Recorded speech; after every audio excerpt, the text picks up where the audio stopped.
Good evening बच्चों।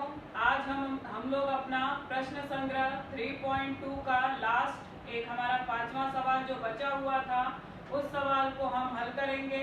तो वो सवाल हमारा क्या है और हमें उसे कैसे हल करना है कि दो हमारे वृत्त हैं, एक दूसरे को बाह्य स्पर्श कर रहे हैं और उन दोनों की एक सामान्य स्पर्श रेखा है। तो हमें क्या करना है कि उस आधार पे हमें कुछ रचनाएं हमारी होंगी, तो उस आधार पे हमें पहले क्या करना है कि जो जानकारियां दी गई हैं, त्रिज्याएं दी गई हैं हमारी दोनों वृत्तों की, और हम कुछ रचना करेंगे तो हमको चतुर्भुज प्राप्त होगा। तो वो जो चतुर्भुज को हम आयत बनाएंगे। कैसे आयत बताएंगे कि हमारी स्पर्श रेखा त्रिज्या पे लंब होती है, तो जिस चतुर्भुज के कोण समकोण होते हैं वो आयत होता है। इसका उपयोग हम करेंगे और उसके बाद हमें क्या ज्ञात करना है, हमारी स्पर्श रेखा की लंबाई ज्ञात करनी है। तो हम लोग इन सब चीज़ों का उपयोग करके और कुछ रचना का उपयोग करके हम लोग ये सवाल को हल करेंगे। और ये सवाल हमारा थोड़ा सा बड़ा है क्योंकि हमें इसमें बहुत छोटी छोटी चीज़ों को ज्ञात करना है, तब हम जाके कहीं पहुँचेंगे आयत पे और उसके बाद फिर हम उसकी सम्मुख भुजा का गुणधर्म लगाएंगे आयत की और हम सवाल हमारा हल हो जाएगा। तो चलिए देखते हैं हम कि हमारा सवाल हमें कैसे हल करना है और किस आधार पर ये हल होगा, जो कि 3.2 का हमारा 5वां सवाल है। तो हमारा जो 5वां सवाल है वो है कि अगर मेरी कोई आकृति दी गई है, आकृति में A तथा B केंद्र वाले वृत्त परस्पर बिंदु E पर स्पर्श करते हैं। क्या बोला है, दो वृत्त हैं A और B केंद्र वाले, वो एक दूसरे को बिंदु E पर स्पर्श करते हैं। उनकी सामान्य स्पर्श रेखा L उन्हें क्रमशः बिंदु C और D पर स्पर्श करती है। एक स्पर्श रेखा है सामान्य दोनों की जो कि L है और एक वृत्त को C पे और एक वृत्त को D पे स्पर्श करती है। यदि वृत्तों की त्रिज्याएं क्रमशः 4 सेंटीमीटर तथा 6 सेंटीमीटर हो तो रेख CD की लंबाई ज्ञात करो। तो ये हमको ज्ञात करना है। क्या बोला है, जो स्पर्श रेखा जिन बिंदुओं पे स्पर्श कर रही है वृत्त को, उन बिंदुओं के बीच की दूरी हमें चाहिए।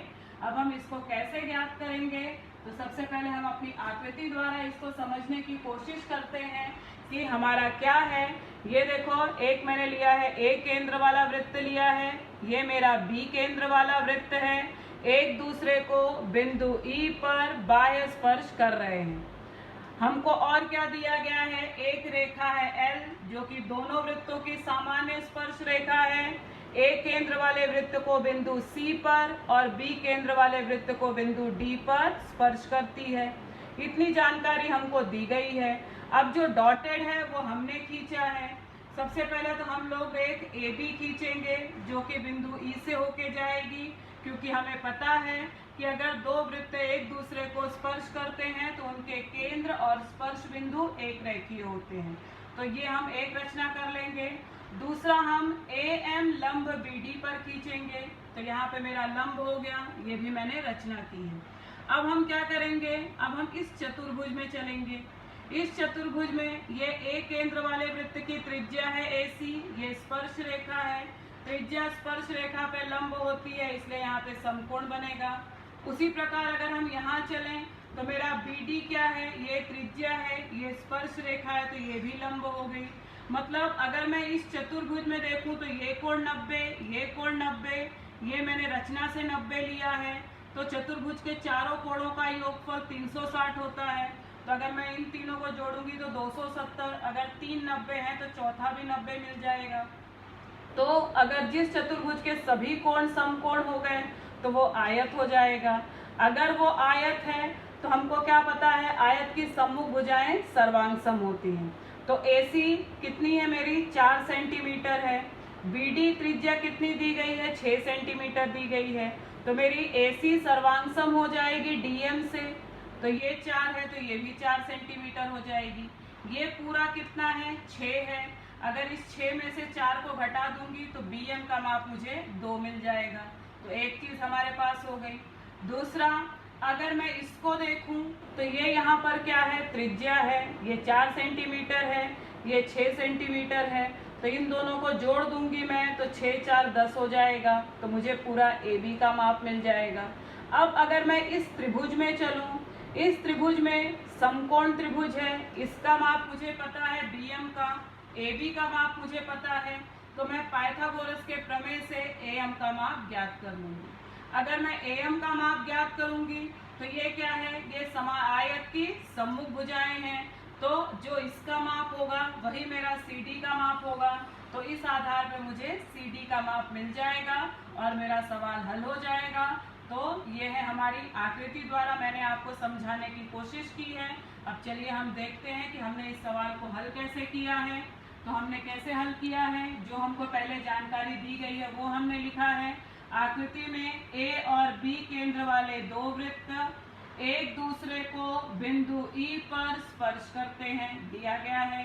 रेखा L इनकी सामान्य स्पर्श रेखा है। अब हमको क्या पता है, मैंने आपको बोला एक रेखीय होते हैं स्पर्श बिंदु और केंद्र जो है, तो वृत्त के केंद्र और स्पर्श बिंदु एक रेखीय होते हैं, इसलिए AEB एक रेखीय है। अब हमको क्या क्या हमने बोला था, क्या क्या खींचेंगे, डॉटेड लाइन से मैंने आपको आकृति में दिखाया है। रेख AB खींचो और रेख AM लंब BD खींचो, दो चीज खींच लिया, एक AB खींच लिया और AM खींच लिया जो कि BD पर लंब है।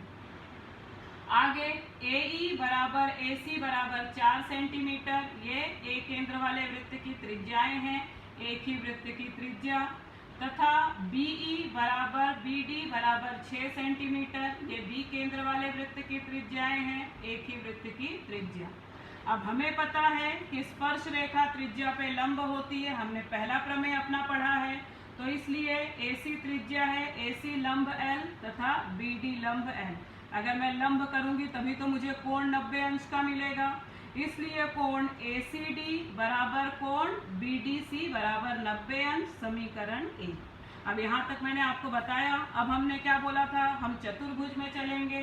कौन से चतुर्भुज में, चतुर्भुज AMDC में क्या क्या है, कोण ACD प्लस कोण CDM प्लस कोण AMD प्लस कोण CAM बराबर 360, चतुर्भुज के कोणों का योग। अब इसमें से मुझे 3 दिया है, ये 90 है, समीकरण 1 में मैंने किया, ये भी 90 है समीकरण 1 से, ये मेरा 90 है रचना से, धन ये नहीं पता है बराबर 360, तो 90 धन 90 धन 90 तो कितना हो जाएगा 270, धन कोण CAM बराबर 360, इसलिए कोण CAM बराबर 360 ऋण 270, मैंने इसका पक्षांतर किया है, तो यहाँ ये धन में था, इधर जाके ऋण में हो जाएगा, इसलिए कोण CAM बराबर 90 अंश। अब चतुर्भुज AMDC के चारों कोण 90 अंश के हो गए, इसलिए हम इसको बोलेंगे कि ये मेरा आयत है।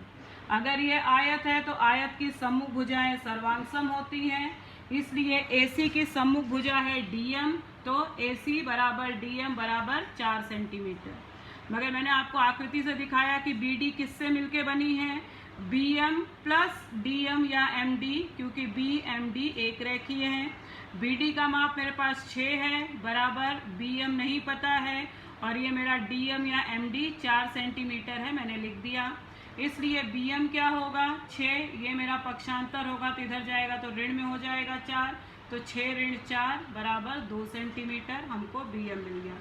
अब मैंने आपको बोला था कि त्रिज्या और स्पर्श रेखा मेरी केंद्र और स्पर्श बिंदु एक रेखीय होते हैं, तो AB बराबर AE प्लस EB, AEB एक रेखीय हैं, AB क्या मिलेगा, AE है 4 धन EB है 6, तो 4 धन 6 10 सेंटीमीटर हमको AB का माप मिल गया। अब हमको दो भुजाएं मिल गई, तो मैंने आपसे कहा था कि हम त्रिभुज लेंगे, कौन सा, जो कि हमने रचना द्वारा हमारा प्राप्त हुआ है, त्रिभुज AMB में कोण AMB बराबर 90 अंश, इसलिए पाइथागोरस के प्रमेय से क्या होगा, AB का वर्ग बराबर AM का वर्ग प्लस BM का वर्ग। अब AB का वर्ग क्या है, 10 का वर्ग बराबर AM का नहीं पता है, तो AM के वर्ग को ऐसे ही रखेंगे, धन BM कितना निकाला 2, तो 2 का वर्ग, तो ये 10 का वर्ग हो जाएगा 100, और यहाँ 2 का वर्ग 4, पक्ष बदलेंगे तो ऋण 4 बराबर AM का वर्ग, 100 में से 4 गया 96 बराबर AM का वर्ग, तो वर्गमूल ले लेंगे, इसलिए AM बराबर करनी में 96। तो हमारा अब ये डायरेक्ट किसी का वर्ग है नहीं, इसलिए 16 छक 96 होता है। तो 16 गुणे 6 किया, 16 को मैं बाहर निकालूंगी तो ये 4 का वर्ग है, तो 4 बाहर आ जाएगा। 6 वर्ग नहीं है, 6 करनी में रह जाएगा, 4 करनी में 6 सेंटीमीटर। अब AM का माप मिल गया, मगर चतुर्भुज आयत है तो उसकी सम्मुख भुजाएं सर्वांगसम होंगी, इसलिए AM की सम्मुख भुजा क्या है CD, तो AM बराबर CD बराबर 4 करनी में 6 सेंटीमीटर आयत की सम्मुख भुजाएं, इसलिए CD बराबर 4 करनी में 6 सेंटीमीटर। इसके साथ हमारा प्रश्न संग्रह 3.2 का 5वां सवाल हल हो गया है। कल हम प्रश्न संग्रह 3.3 हल करेंगे। धन्यवाद।